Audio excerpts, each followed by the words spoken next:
नमस्कार मित्रांनो, मी सांगलीकर प्रदीप आपल्या मराठी ब्लॉगमध्ये तुमचे पुन्हा एकदा मनापासून स्वागत. मित्रांनो, या ठिकाणी आपण विशाल आणि मयुरी यांच्या लग्न सोहळ्याचा हा ब्लॉग पाहत आहात. मित्रांनो, आपल्याला तर माहीतच आहे की यंदा यावर्षी लग्न सराई प्रत्येक ठिकाणी प्रत्येक भागामध्ये अगदी सर्वत्र जोरदारपणे चालू आहे. मित्रांनो, आपल्याला तर माहीतच आहे लग्न सोहळा म्हणजे दोन व्यक्तींमध्ये विवाह बंधनाची सामाजिक, धार्मिक व कायदेशीर प्रक्रिया.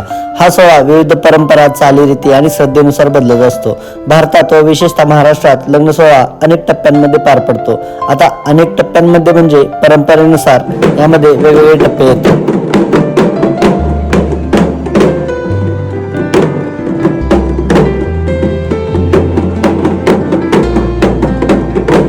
परंपरेनुसार लग्न सोहळ्याचे टप्पे म्हणजे पाहुणचार, साखरपुडा, हळद समारंभ, वरात व स्वागत समारंभ, मुख्य विवाह विधी, यामध्ये मंगलाष्टक वाचन, कन्यादान, 7 फेरे म्हणजे सप्तपदी, मंगळसूत्र बांधणे, सिंदूर धारण, तसेच गृहप्रवेश आणि यानंतरचे कार्यक्रम म्हणजे लग्नाची पूजा, असे वेगवेगळे कार्यक्रम या आपल्या लग्न सोहळ्यामध्ये येतात.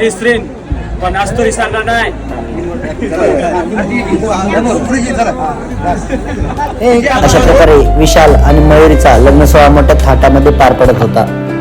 ठरलेल्या वेळेनुसार आणि परंपरागत विधीनुसार सर्व गोष्टी अगदी ठरलेल्या वेळेप्रमाणे पार पडत होत्या.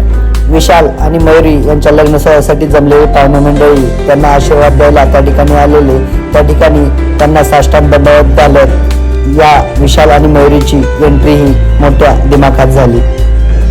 खरंच आजचा दिवस म्हणजे विशाल आणि मयुरीच्या आयुष्यातील एक स्वर्ग सुखच. अशा प्रकारे वधूवरांची रॉयल दिमागातील एंट्री आणि सनई चौघड्यांचा सुमधुर आवाज ऐकून त्या ठिकाणचं वातावरण अगदीच पवित्र झालेलं होतं आणि पत्रिकेतील अचूक वेळेनुसार विशाल आणि मयुरीचा विवाह सोहळा मोठ्या दिमागात पार पडला.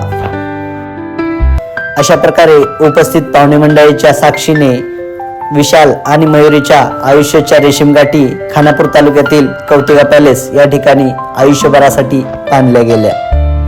मित्रांनो, आपल्याला हा लग्न सोहळ्याचा ब्लॉग आवडला असेल तर व्हिडिओच्या खाली नक्की कमेंट करा.